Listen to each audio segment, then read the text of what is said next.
The cold, cold ground. Here, here.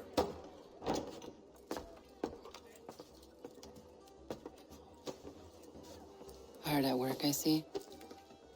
How did you... It is time. We've set up camp to the north. Meet me there. Gentlemen, let us away.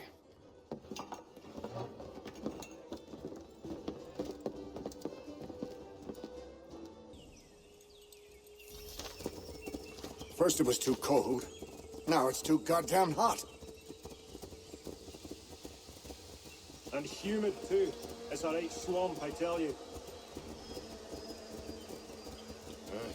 To say nothing of the mosquitoes. Warm weather and bugs are soon to be the least of our worries. What? You mean the bulldog? Huh, please. We'll be in that one's beef soon enough and on to the next. Where's your boy Lee gone off to? Returned to finish out his service under Braddock. I imagine the Bulldog's none too pleased after the stunt we pulled. Pleased to spin a tale of my incompetence and beg forgiveness. He is away with words, especially when it comes to flattery. I expect he'll be welcomed back with open arms. Which would give us a man inside. Precisely. Unless you've underestimated our enemy. If I have, Charles will sense it first and make his escape. He's more clever than you think.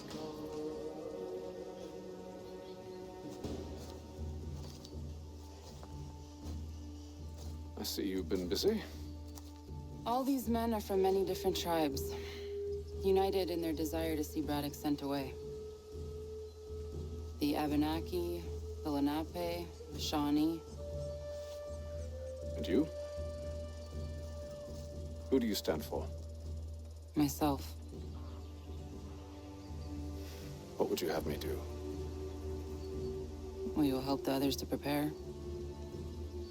Follow.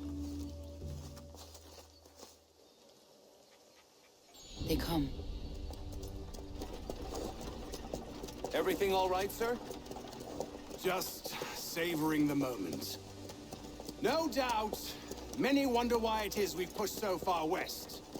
These are wild lands, as yet untamed and unsettled. But it shall not always be so. In time, our holdings will no longer suffice. And that day is closer than you think. We must ensure our people have ample room to grow and further prosper. Which means we need more land. The French understand this, and endeavor to prevent such growth. They skirt around our territory, erecting forts and forging alliances, awaiting the day they might strangle us with the noose they've built. This must not come to pass. We must sever the cord and send them back. This is why we ride, to offer them one last chance. The French will leave, or they will die. Now's the time to strike. Wait. To scatter the expedition is not enough. We must ensure that Braddock falls, else he's sure to try again. I'll disguise myself as one of his own and make my way to his side. Your ambush will provide the perfect cover for me to deliver the killing blow.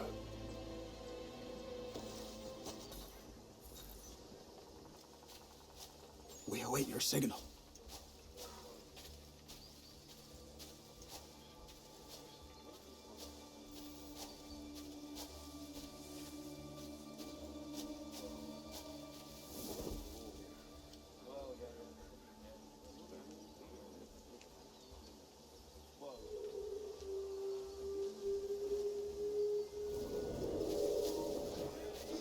Kill them!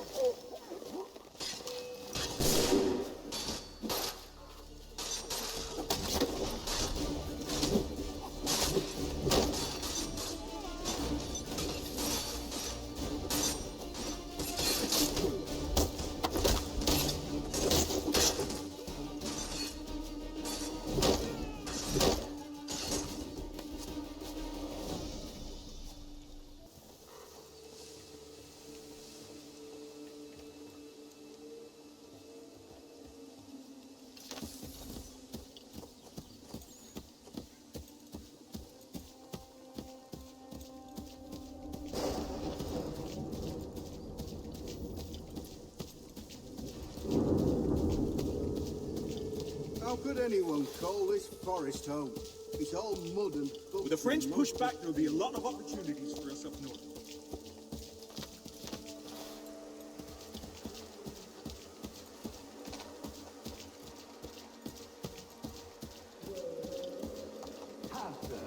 You mean, sir? You are grateful to have, General!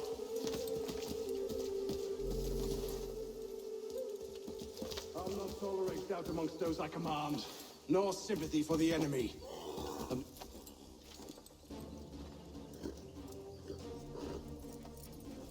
Edward. Not so fun on the other end of the barrel, is it? Look out!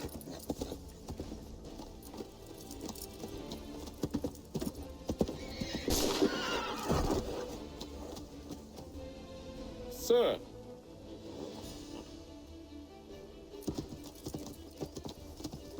Where are you off to, Edward?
I never took you for a coward, Edward. Come on, then! Such arrogance. I always knew it would be the end of you. Is the end of you.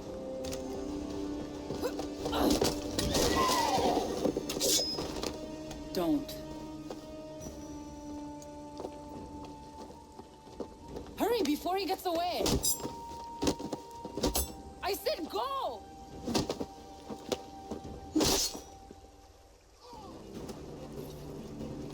I don't deserve this!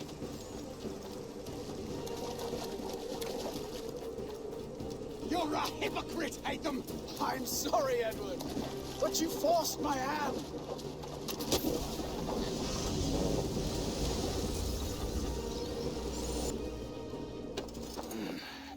Why, Haytham? Your death opens a door. It's nothing personal. Well, maybe it is a little personal. Been a pain in my ass, after all. But we are brothers in arms. Once, perhaps. No longer. Do you think I've forgotten what you did? All those innocents slaughtered, and for what? It does not engender peace to cut your way to resolution. Wrong. Whether we applied the sword more liberally and more often, the world would be a better place than it is today. In this instance, I concur.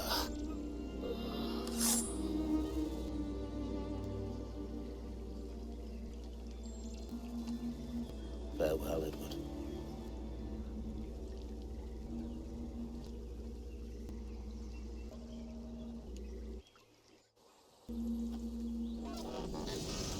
It's done.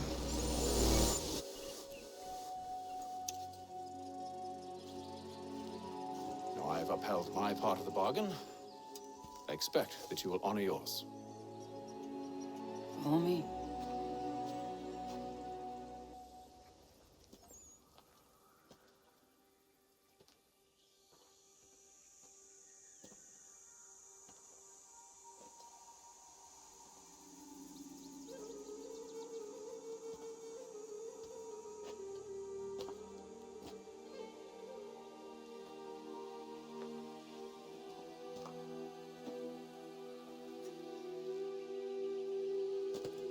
No. No!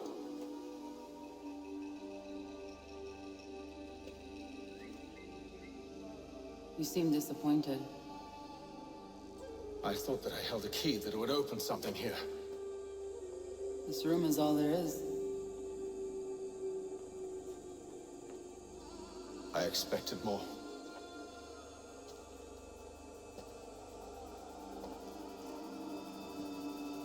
What do they mean? It tells the story of Yotzizun, who came into their world and shaped it for what life might come. She had a hard journey, fraught with great loss and peril. But she believed in her children and what they might achieve. And though she is long gone from the physical world, her eyes still watch over us. Her ears still hear our words. Her hands still guide us. And her love still gives us strength.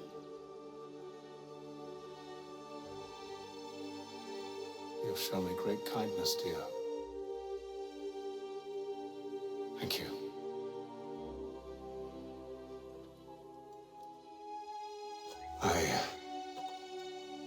I should go.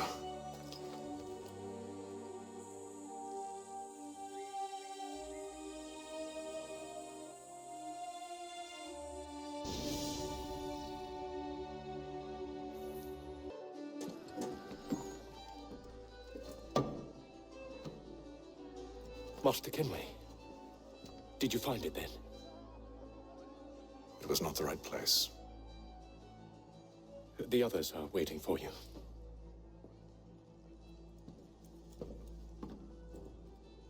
Gentlemen, please, sit.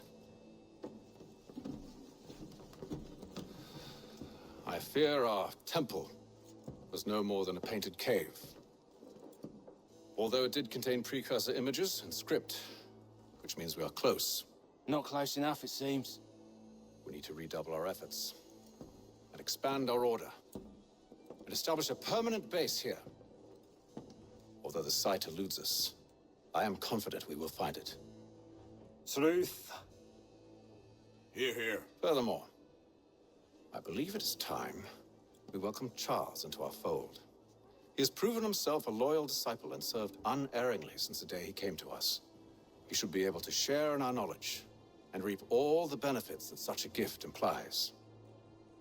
Are any opposed? Very well. Charles, come, stand.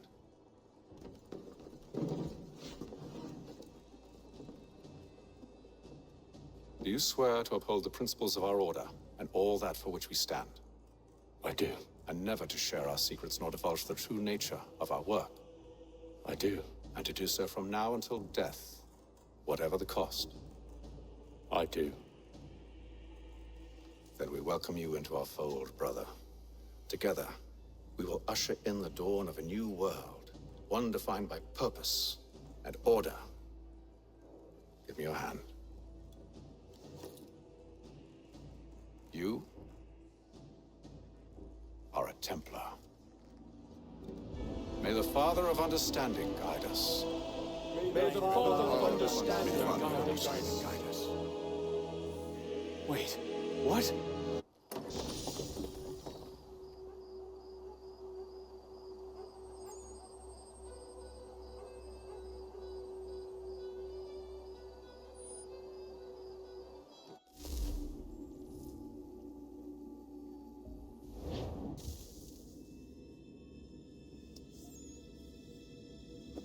You all saw that, right? Wow. Wow, indeed. The key must be the amulet Haytham took from London. We might know what it looks like, but we're no closer to finding it. Desmond, you need to keep going. Hey, he's your ancestor too. Why don't you hop in the Animus? Really? That's your response? It's like dealing with a 6-year-old. What is wrong with you, Desmond? You want to know what's wrong? I'm sick of being treated like I'm not even here. Desmond, do this. Desmond, do that.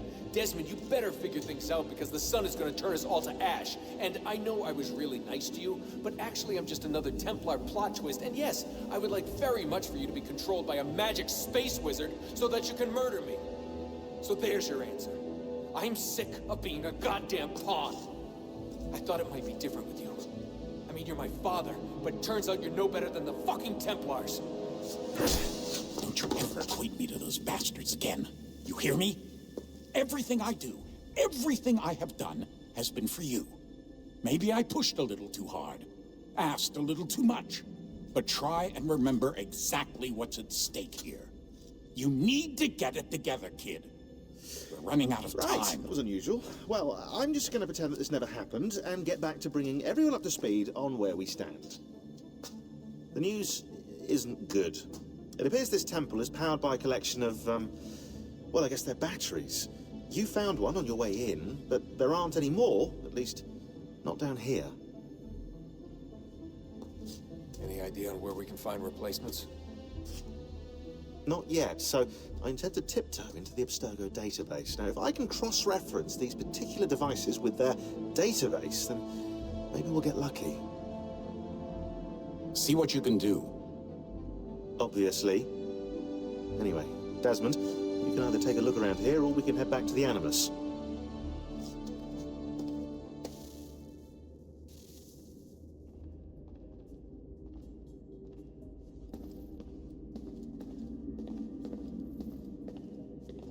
You really think we'll finally get some answers down here?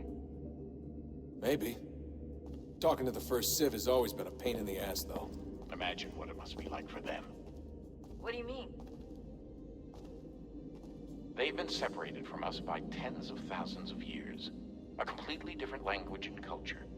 Possessed of an intelligence vastly superior to our own. We're lucky they've communicated as much as they have. I don't know why they had to make this all so complicated. I mean, if they need something from me, they should just come out and say it. I've been wondering about that myself. I get the sense Juno and Minerva didn't exactly see eye to eye. I'm studying everything I can get my hands on, but maybe you'll find something down here that can shed light on the mystery. What happened between them, and why?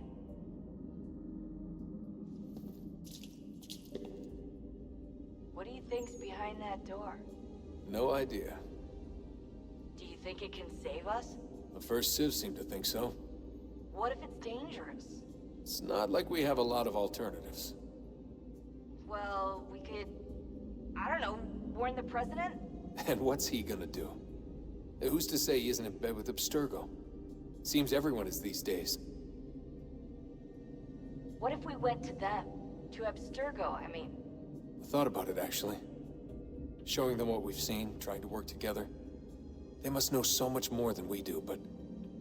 What is it? It's possible they know exactly what's going to happen. That they want it to happen. I mean, for all we know, they're hiding out in bunkers right now, waiting for the world to end. And then, when it's all over, out they come. Ready to take control. God, I hope you're wrong.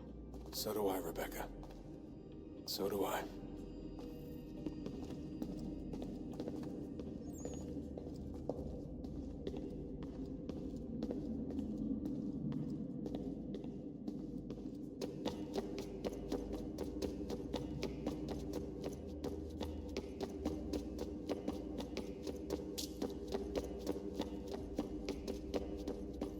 Hello, Desmond. How's things? Same old. Another day, another ancestor. Who'd have thought you'd have a Templar in your family tree? I think he started out as an assassin.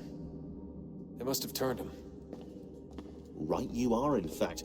I've been reviewing our archives, and it appears that Haytham's father was indeed an assassin. Which means he was likely one too, at least for a little while. What else did you find? That fellow from the opera, Reginald Birch, Grand Master of the London chapter of Templars, he and Haytham's father, a man named Edward, well, they were long-time rivals. Now, it appears Birch got his hands on Haytham at a rather young age. Worked his wiles to convince Haytham to switch sides. Wonder how he did it. I'll see if I can't dig up more.